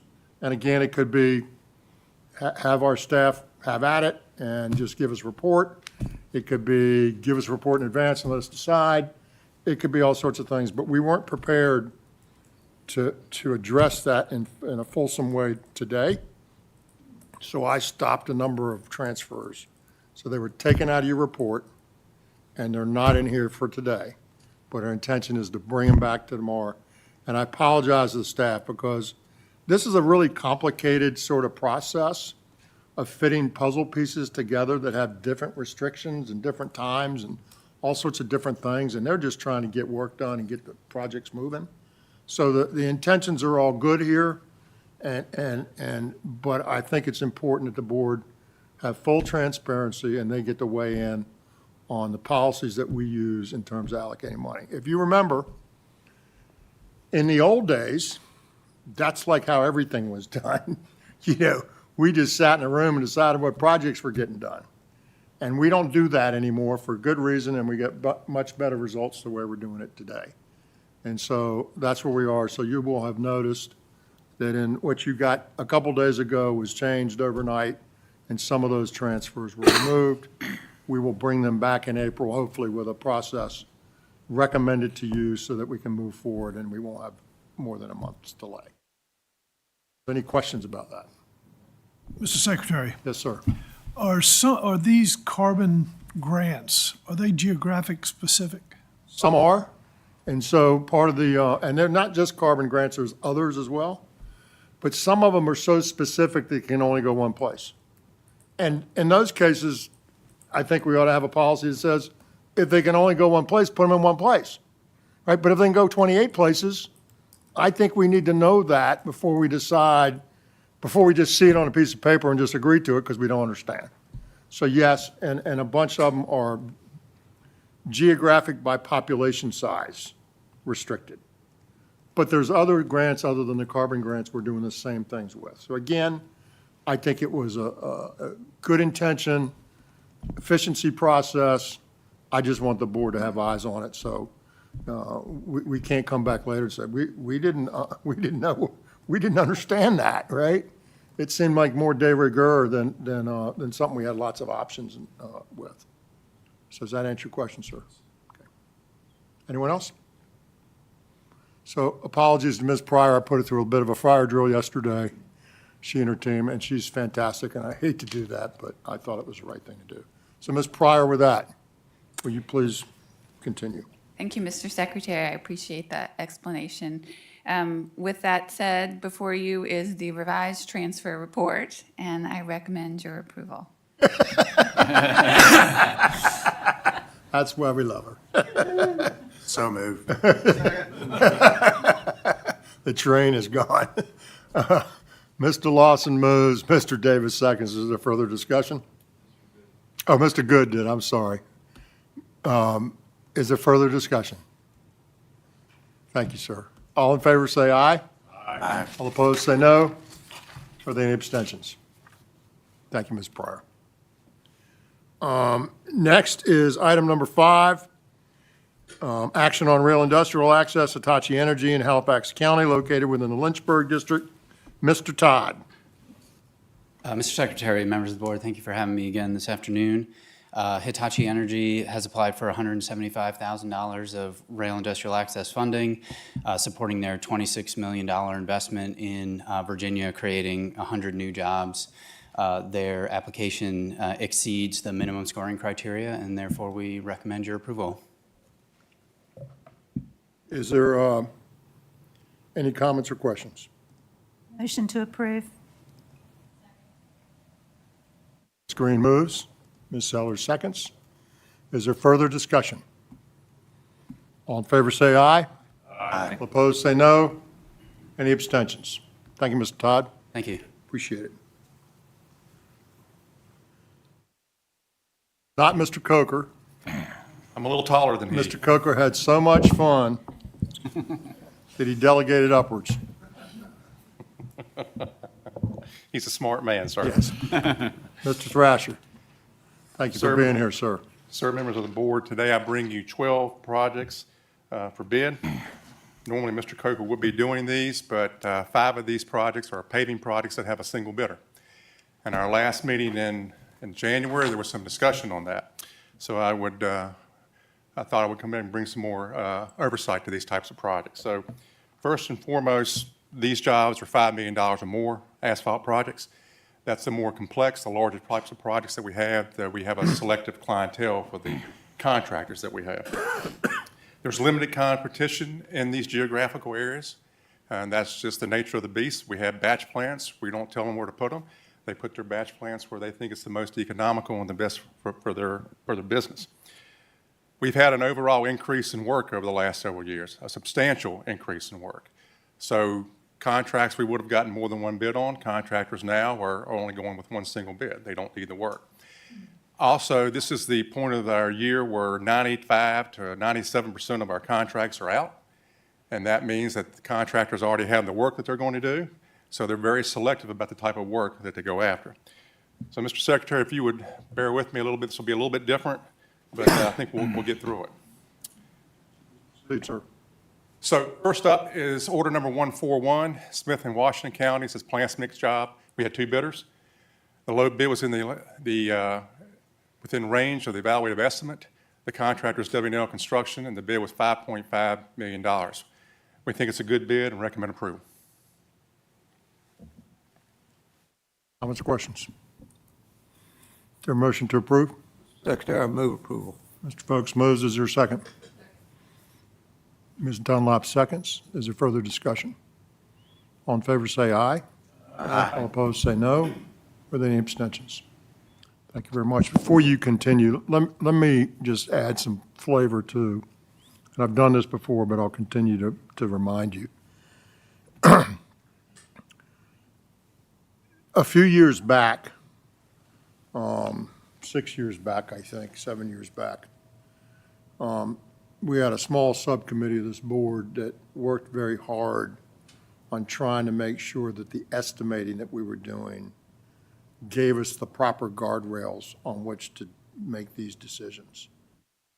So we did that particularly with these kinds of things in mind, where because of location, because of supply chains, because of whatever, you have fewer bids than more bids. And that is not a comfortable place for most people in a bidding process. For a buyer, it's not the best place to be. And so we worked really hard to do that, and a lot of the folks here were involved in that. And so when you see that within range, that should give you some comfort that it is within the range that we thought was reasonable before we opened the bid. And so we set those to help this board particularly. And as you have heard me say, if we start seeing a lot of things outside the range, right? If you never saw a bid that was inside the range, ever, on any project, you would have to say your range is not valid, right? And so as we see these ones come through that are outside the range, it makes us pay a little bit more attention to that project, whether the range is reasonable or not. And sometimes you would particularly hear Mr. Coker say why that he felt that range was reasonable, even though, or that the bid was reasonable even when it was outside the range. So that's our guardrail, that's sort of our true north that we sort of judge these things by. It's not perfect. And I will continue to push and ask as we see, if we see too many outside the range, that why is that? And is that a range problem? Is that a different, what is that problem? But I would just think it'd be good for y'all to keep that in mind. Yes, sir, Mr. Gribben. Secretary, just out of curiosity, so what is the range? Like for this project, what was the range? We don't tell you, Okay. because then we would tell everybody what the ranges are, and they'd be able to sort of, And the range is plus or minus how much percent? Mr. Gibbon, I'll be more than glad to answer that afterwards. Okay. we'll do that Fair. offline. Great. And then, and at the same time, there's no urgency around this. It'd be also helpful to know just, how do we set the range? Like, what are we using in terms of benchmark to set it? Next project. We'll have that discussion. Single bid, Smith County, plant mix on the Interstate I-81. It came in at roughly 5.7 million. By W&L Construction, we believe was within range. Now, before I request approval of this, I'd like for you to look at something. So what we've done here is what's in the red circle is the project itself. The red lines on 81 are the approximate location of the actual paving jobs. And so the bullets or the round circles are the batch plants. So you can see on this particular instance, we have two individual bidders, W&L and Adams. What I've done at the very bottom is I've gone in and looked at the area that's the furthest away from the project, which is the most conservative view a contractor is going to look at. On a normal basis, contractors are looking at anywhere from about 45 minutes to an hour for a truck haul, normally. Now, again, if in the summertime or the winter, that affects the temperature of the asphalt. What you don't want to have is the asphalt gets to the site and doesn't have the properties that we want for the roadway. It becomes inflexible. When it gets cold, can't work it, we reject it. So again, at the very bottom there, you'll see that the Glade Spring plant for W&L, 73 Ramblewood Drive, to Atkins, which is the furthest point. I don't know if this clicker, yes, there's Atkins. That's the furthest point. That time was 28 minutes. The blue signifies, the highlighted in blue signifies who actually won the contract. Adams is located here in Hillsville. The shortest distance between here and this point, 7 Mile Forward, was 54 minutes. Obviously, Adams is not going to pursue that job because of the distance it's going to take. So with that in mind, we think the bid is fair, and we recommend approval. Comments or questions? Ms. Sellers? Thank you for sharing this map and showing that, because that gives a lot of perspective that I think gets lost just when we see just the slide, especially when you put these plants in these different locations, and maybe it's out in Western Virginia, it might be different. But I know in Stafford, the one plant which came up last time, there's not much appetite by the locals to put in too many more plants in the Fredericksburg, in the populated parts of Fredericksburg. So these plants,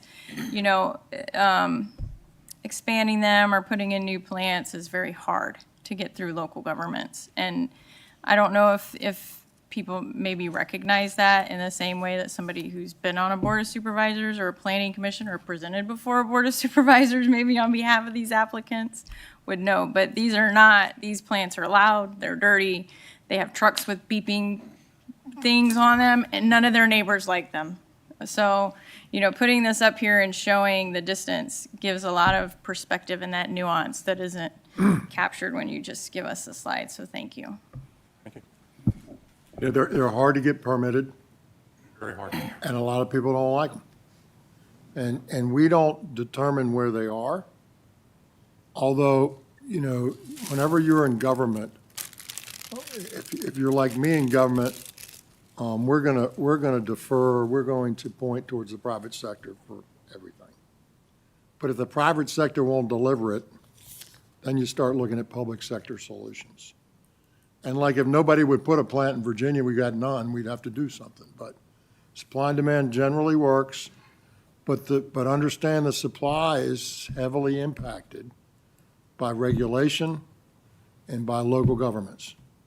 And so that makes it more difficult for all of us in terms of getting better pricing by more supply, because they're hard to get new ones. And so they sort of are where they are, and we deal with that. Mr. Asher. Number 458. We didn't vote. We haven't moved on the other one. Well, you got so many pretty pictures, we're just gonna move on by. All right, so we got number 142.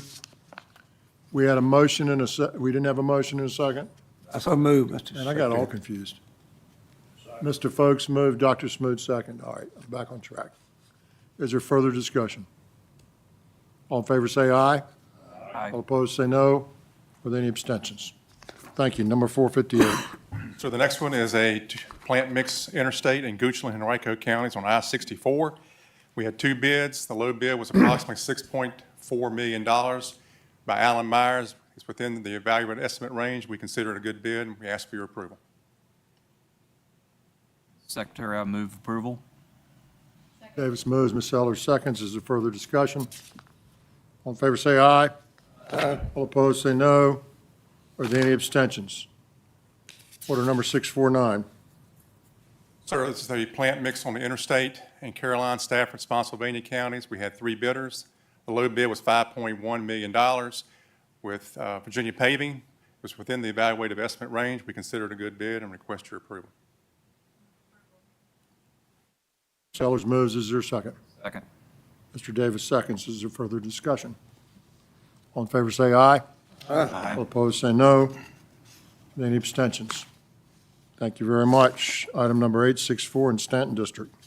It's an interstate job on I-81 in Rockbridge County. We had one bid. The low bid was approximately $5.7 million by Adams Construction. Again, the project itself is here. It's on I-81. So you have a plant with Adams located in Lexington.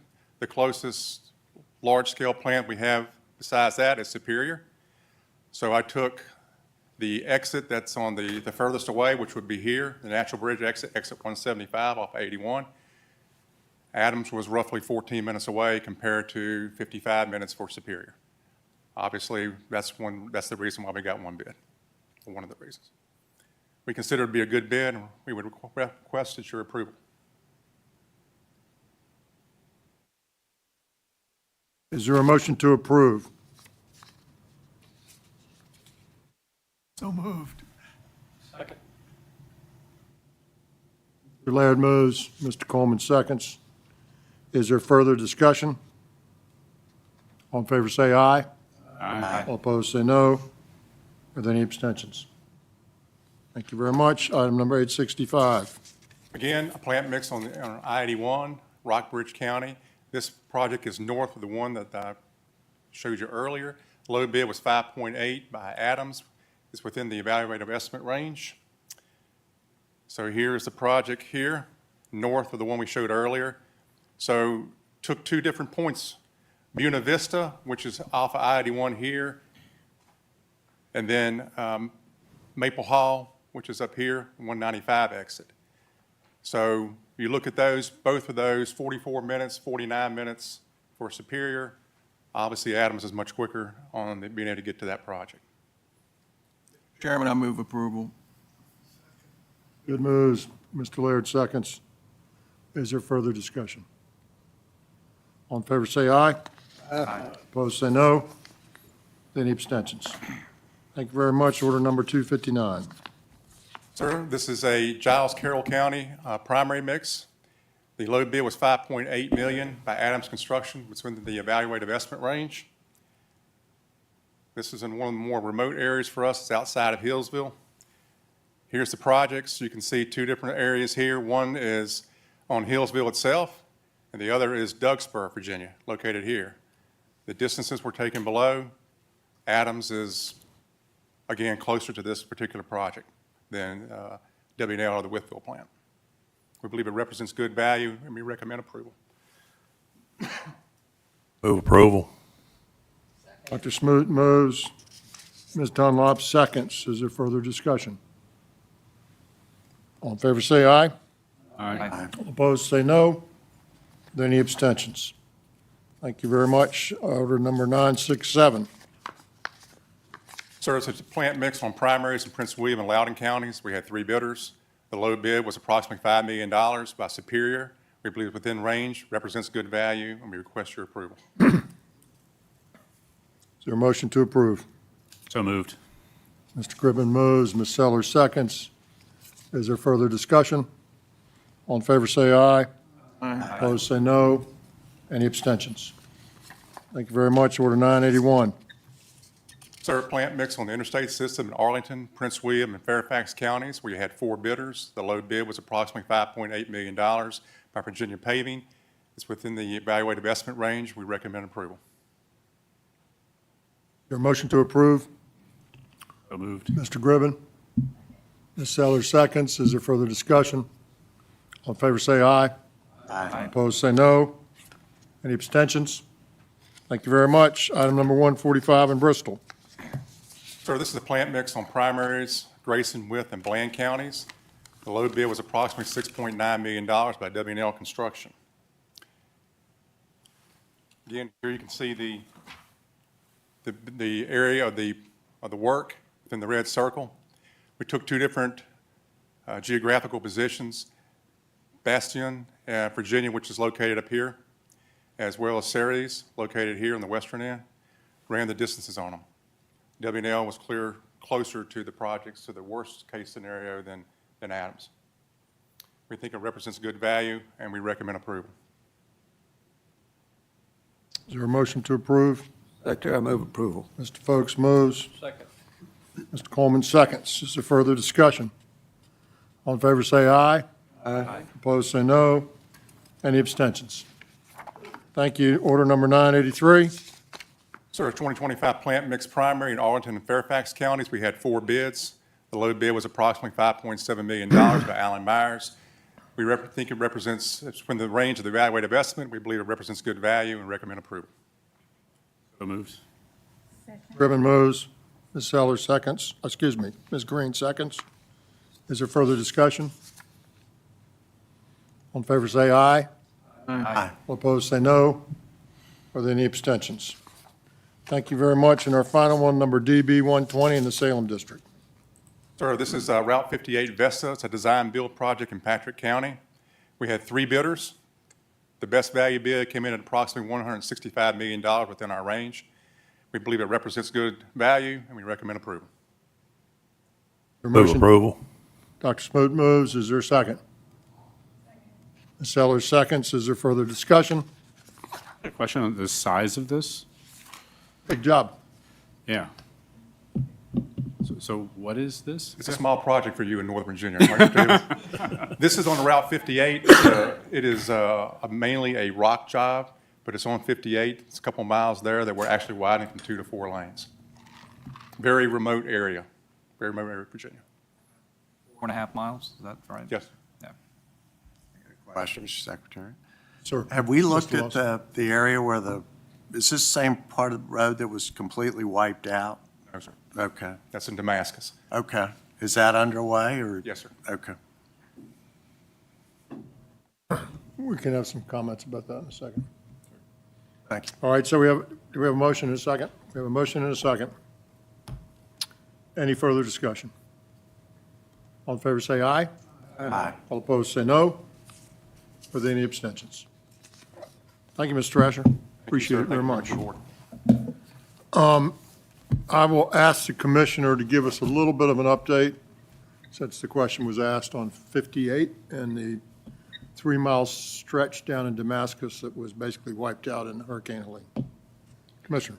Mr. Chairman, members of the board, Mr. Lawson, with regard to Route 58 in the Bristol District in Damascus that was washed out with Hurricane Helene, we went through an emergency contract, procured a contractor through that process, and that contractor was put to work, I want to say, October 18th, if memory serves correctly. That contractor's been progressing the work through since that point in time. That contractor's done a tremendous job throughout the winter season. We've had great weather up until the January timeframe, and then we've had hit or miss. The contractor was fortunate that the interactions with the regulatory agencies weren't as significant as what we thought, and is significantly ahead of schedule at this point. Most of the roadbed is laid right now. We are having some discussions with Washington County Water Authority right now for some water line work to be done in the vicinity or on the road itself. We anticipate putting down an intermediate driving course, hopefully sometime no later than May, and have the facility open to traffic, local traffic at that point in May. And once the Water Authority's work is done later this summer, put the final driving course down and have the road fully restored to its original character. So well in advance of a 1-year turnaround, and our costs are coming in less than anticipated. So that's a good thing as well. Thank you, that's impressive. Very impressive. And I will tell you that while I know we did a great job on our end, the anticipated regulatory and federal involvement, because it was next to a river that ate it up, was not nearly as significant as we had thought it might be. And that not only accelerated the time a lot, it also decreased the price a lot. And so, you know, the point being is that whether they bring you value or don't, that's a different decision. But that process costs a lot of money to get through. And we didn't have it in this case. And so we saved a lot of money and we saved a lot of time. And so bring that road back to full capability by the summertime. And it's open. It's already open partially, right? Partially. I thought we can move down, up and down it, but. Our vehicles, the construction equipment can travel on the road, be able to perform the work And when that's will it be due. open to traffic? May of this year. May. We'll have the intermediate driving course down, and then we'll wait until the water line is finished, and then we'll put down the final driving course later this summer. And as I understand it, the difference between the intermediate and the driving is not something that the public will be concerned about. It's basically sort of the last coat of topping asphalt that's important, but you drive just fine without it. Fine without it. And so from a practical point, people will be in full use by that time, which would be great.